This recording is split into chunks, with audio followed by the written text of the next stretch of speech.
Senator Kajwang Moses.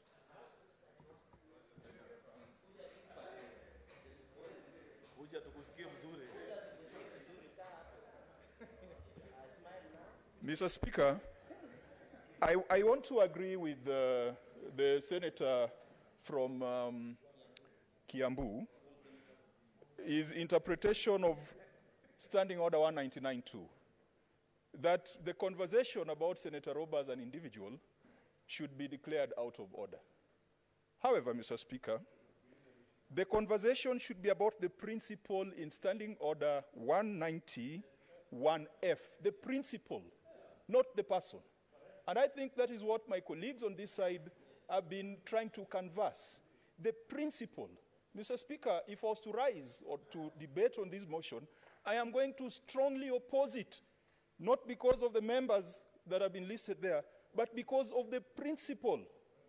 Mr. Speaker, Senator Kipchumba Murkomen has been very articulate on the issue of parliamentary party, but he has forgotten to read Standing Order number 2, which is entitled Interpretation, and which defines what a parliamentary party is, and says a party or a coalition of parties consisting of not less than 10 senators.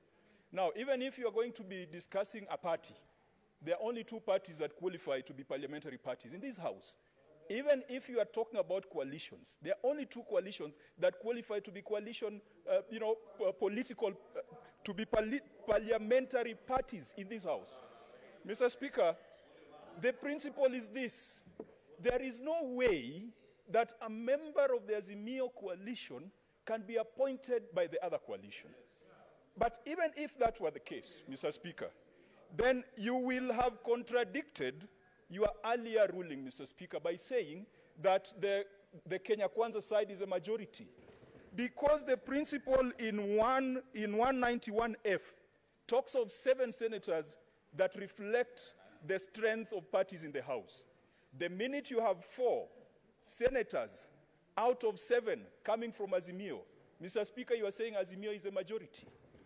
What we need to do to cure this debate, and I want to encourage the majority leader, my good friend, Senator Cheriot, either there is mischief or there's some laziness in crafting of this motion.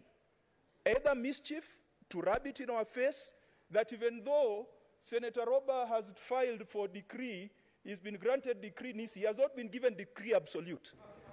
He is still our wife, and they are working with him in parties, in weddings, in events, in functions. Mr. Speaker, that is bigamy. And bigamy is an offense under the law, punishable by 5 years in prison. Mr. Speaker, even if he has filed papers, perhaps he has decree Nisi, wait for decree absolute. And that's why I'm saying it could be that mischief that Senator Cheriot wants to show us that our wife has left us. But our wife has not been discharged. Mr. Speaker, I really want to urge that we go back and redraft this motion. We go back and remove and put names that are non-controversial. I have no personal problem with Senator Roba. He's a fine gentleman. I have no personal problem with him. But putting him on this list then means you are admitting that Azimio is the majority in this House. Yes. Mr. Speaker, the principle in 191F, if this motion goes the way it goes, then this side is a majority of the House.